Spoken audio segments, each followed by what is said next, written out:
हे सगळे आळू आहेत. हे काय आळूवडे वगैरे खाता ना मित्रांनो, त्यातले हे आळू नाही, ते रानटी आहे. ते बघा, हे जर तुम्ही असेच खाल्लात ना तर तुम्हाला खाज वगैरे येऊ शकते घशाला. पूर्णपणे मित्रांनो या ठिकाणी पाऊस पडून गेलाय.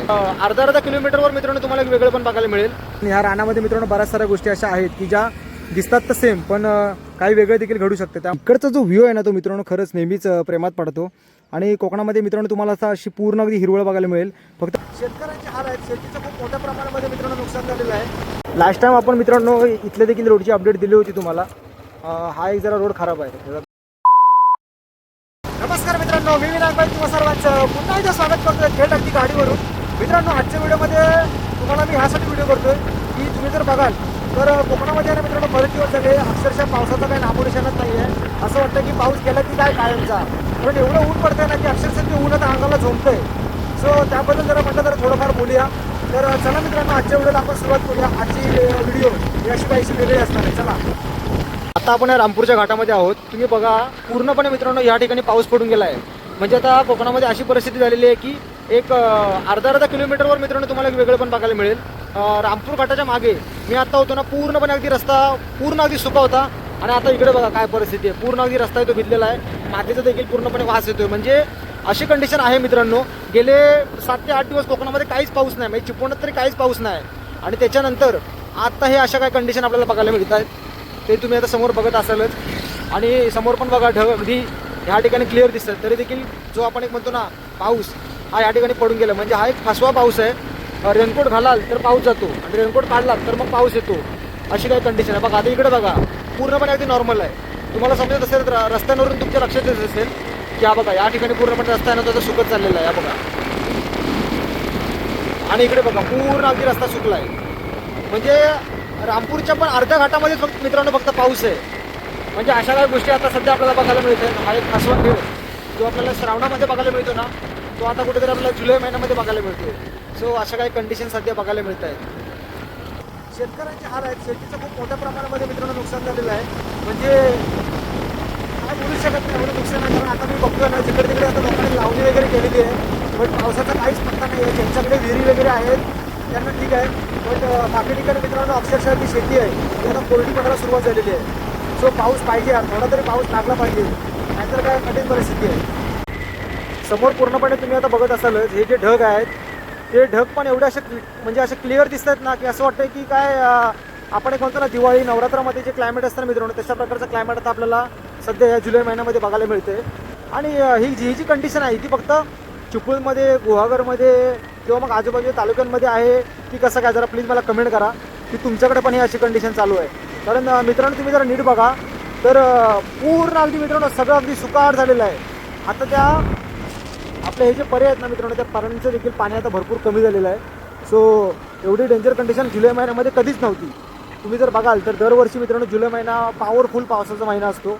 आणि ह्या वर्षी बघा काय कंडिशन आहे. पूर्ण अगदी लोक अशीच फिरत आहेत. हे बघा विदाऊट रेनकोट.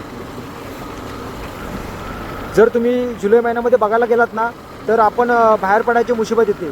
पण आता काहीशी ही कंडिशन अशी झालेली आहे की रेनकोट आता घेऊन फिरायची गरज नाही आहे. बाकी काय नाही, हा जो पाऊस आहे तो मग नंतर मित्रांनो पुढे कॅलिफॉर्ड होऊ शकतो. म्हणजे अगदी दिवाळीपर्यंत देखील पडू शकतो. सो असं काय व्हायला नाही पाहिजे. ज्या टायमाला पडलं पाहिजे त्याच टायमाला मित्रांनो पाऊस पडला पाहिजे. कारण कसं आहे शेती तर काय दिवाळीमध्ये करू शकत नाही, तो एक विषय. त्यामुळे शेतीसाठी तरी ॲटलिस्ट पावसाने हजेरी लावली पाहिजे. आता आज तारीख आहे जुलैची 15, अजून काही पत्ता नाही आहे. म्हणजे इथून मागे 8 ते 9 दिवस झाले ना मित्रांनो हीच कंडिशन आहे सगळीकडे. बघा आता आपण त्या तांबी नदीवर आहोत.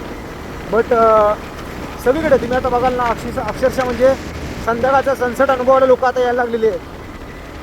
काय आता हे सगळं चित्रीकरण बघून आता खूप डेंजर कंडिशन वाटायला लागलेली आहे. कुठेतरी मला असं वाटतं की ह्या सगळ्या गोष्टींना आपणच जबाबदार आहोत की काय, असं आता मला एक वाटायला लागलेलं आहे. कारण आपण जिकडे तिकडे बघतोय की जंगलतोड म्हणा किंवा सगळ्याच गोष्टी ह्या सर्व ज्या गोष्टी आहेत त्यांची जोड या पावसाला हवी असते. त्याच्यानंतरच जो काय पाऊस असतो तो आपल्याला बघायला मिळतो. तर आता आपण जरा मित्रांनो रामपूरच्या जरा पुढे आलेलो आहोत. म्हणजे आता इथेच पुढे तुम्ही जर बघाल तर गणेश खिंडी लगेच आपल्याला पाहायला मिळेल. आणि इथून बघा काय नजारा बघायला मिळतोय. आणि तुम्ही जर बघाल ना तर मित्रांनो हे सगळे आळू आहेत. हे काय खायचे आळू नाही आहेत.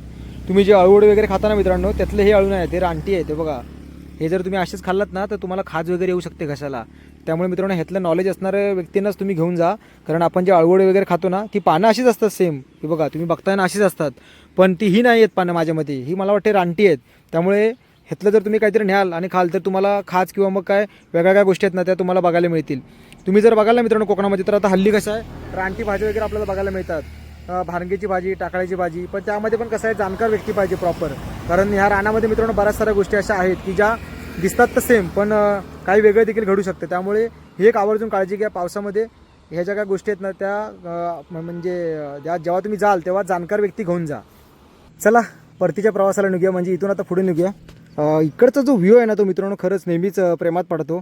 आणि कोकणामध्ये मित्रांनो तुम्हाला असा अशी पूर्ण अगदी हिरवळ बघायला मिळेल. फक्त प्रॉब्लेम एवढाच आहे की जरा पाऊस पडला पाहिजे अजून, तर आणखीन मजा येईल. कारण ही जी हिरवळ आहे ती आपल्याला श्रावणात आणि अशी बघायला मिळते, ती आता कुठेतरी जुलैमध्ये बघायला मिळते. एनिवे चला, नाहीतर पावसामध्ये ह्या रोडला भयंकर पाणी असतं मित्रांनो, भयंकर. म्हणजे तुम्ही विचार पण नाही करू शकत एवढं पाणी पावसाळ्यात ह्या रोडला असतं. कारण डेली मी ह्या रोडने येतो ना, पण आता बघा काय कंडिशन आहे. एनिवे चला आपला प्रवास कंटिन्यू करूया. लास्ट टाइम आपण मित्रांनो इथल्या देखील रोडची अपडेट दिली होती तुम्हाला. हा एक जरा रोड खराब आहे. गणेश केंटीतून जर जसं तुम्ही उतरता ना चिपळूण साईडला जाताना, इकडे बघा इकडे पूर्ण अवधी आहे ना असं खणून वगैरे ठेवले. भाई साहेब काय व्ह्यू झाला आहे बघा, सुंदर. आणि माझ्या तुम्ही इकडे उजव्या हाताला बघा, पूर्णपणे ही जी जागा आहे ना ती अशी पूर्ण अगदी त्याने प्लेन करून ठेवलेली आहे. ॲक्च्युली बरेच जण म्हणतात की ते पेट्रोल पंप होणार आहे, काय काय गोष्टी आहे, पण आता काहीच कळत नाही. कारण इथे तर काम थांबलं आहे आता. म्हणजे मे महिन्याच्या आधीचा महिना ना आपला एप्रिल महिन्यामध्ये ना मित्रांनो ह्या ठिकाणी खूप मोठ्या प्रमाणात काम चालू होतं. पण त्यानंतर आता काहीच अपडेट नाही आहे. कारण गुहागर चिपळूण रोडची अपडेट जसं काही मी तुम्हाला आधी म्हणजे याच्यात दिलेली आहेच. त्यामुळे म्हटलं काय परत देत नाही, पण आज योग आला आहे त्यामुळे म्हटलं थोडाफार भाग तुम्हाला दाखवतो. बघा इकडे पण थोडं पाणी आहे, म्हणजे इकडे पण पाऊस पडला आहे वाटतं. आय थिंक आयडिया नाही, पण पडून गेला असावा. सो असा काहीसा विषय आहे मित्रांनो सगळीकडेच कोकणात. बापरे इकडे पण शेती केलेली आहे. हे बघा इकडे खाली सगळी शेती केलेली आहे मित्रांनो.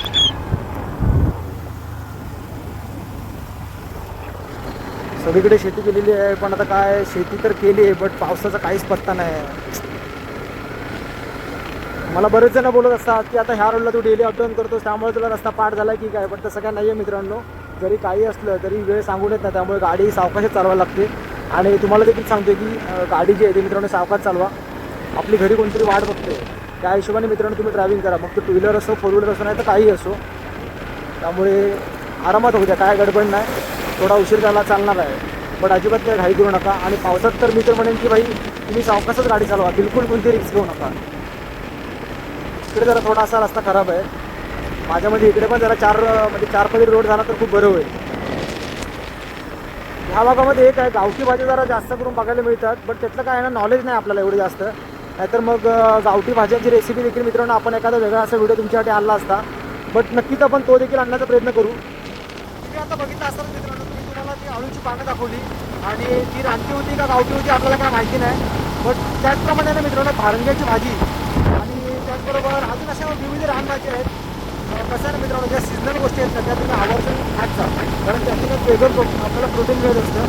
आणि जर तुम्ही कोकणामध्ये राहत असाल स्पेशली तर तुम्हाला या सगळ्या गोष्टी माहिती असणार आहेत.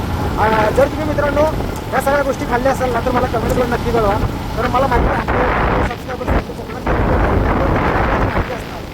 तर नक्कीच मित्रांनो तुम्ही जर नक्की कमेंट करा, कारण यावर्षी अजून मी काय भारंग्याची भाजी किंवा तांदळाची भाजी काही खाल्लेली नाही आहे. त्यामुळे आपण नक्की देखील व्हिडिओ बनवू थोड्या दिवसातच.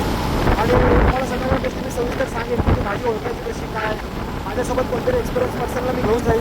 आणि मग आपण नक्कीच त्यातून तुम्हाला सांगू की कशा प्रकारे ती जी भाजी आहे ती ओळखायची असते. तर आवडते मित्रांनो या सगळ्या गोष्टी आहेत नक्की लाभ घ्या, कारण असं एक म्हण आहे की एखादी गोष्ट मित्रांनो गेली की गेली. त्यामुळे आहे तोपर्यंत मित्रांनो या सगळ्या गोष्टी आहेत त्याचा तुम्ही अनुभव घ्या. बापरे इकडे पण पाऊस पडून गेलाय मित्रांनो. हे बघा काय चाललंय काय पावसाचं काहीच कळत नाहीये. आता आपण जवळजवळ चिपळूणमध्ये आलेलो आहोत आणि इकडे आपल्याला पूर्णपणे हा जो रस्ता आहे तो आता इकडे असा भिजलेला बघायला मिळतोय. इकडे बघा काय परिस्थिती काय आहे काय काहीच कळत नाही. तुमच्याकडे पण मित्रांनो असे काय खेळ होत आहेत का नक्की कळवा मित्रांनो कमेंट करून. कमेंट बॉक्स हा खास तुमच्यासाठी ठेवलेला आहे, त्यामुळे फार अगदी भरून टाका कमेंट बॉक्स. तुमची पण मतं माझ्यापर्यंत होते. मी प्रत्येक कमेंटला मित्रांनो रिप्लाय करत असतो. असं माझ्याकडून मला वाटत नाही की एखाद दुसरी कमेंट मिस झाली तर, नाही तर प्रत्येक कमेंट त्याला मित्रांनो आपलं प्रत्युत्तर असतं. कारण तुमची मतं मला पाहायला नेहमीच आवडतात आणि त्यांची उत्तर द्यायला पण खूप भारी आवडतात. त्यामुळे आवर्जून मित्रांनो कमेंट करा. आता आपण कोंडे गावामध्ये आलेलो आहोत. मग इथून पुढे मिरजोळी आणि मग त्याच्यानंतर आपण उत्तरामधून आत जातो. तर मित्रांनो, तुम्ही तर बघितलं असाल की आजच्या व्हिडिओमध्ये आपण हा एक थोडा प्रवास दाखवला आणि मला ज्या काही गोष्टी तुमच्यासोबत शेअर करायच्या होत्या ना, ह्या पावसाबद्दल त्या आपण केलेल्या आहेत आणि थोडंफार निसर्गाबद्दल मित्रांनो आज आपण दाखवण्याचा प्रयत्न केलेला आहे. तर ही मित्रांनो व्हिडिओ जी आहे ना ती शॉर्ट झाली असेल आय नो, परंतु तुम्हाला ही व्हिडिओ कशी वाटली कमेंट करून नक्की कळवा आणि चॅनलवर जर मित्रांनो नवीन असाल ना तर चॅनलला आत्ताच सबस्क्राईब करा.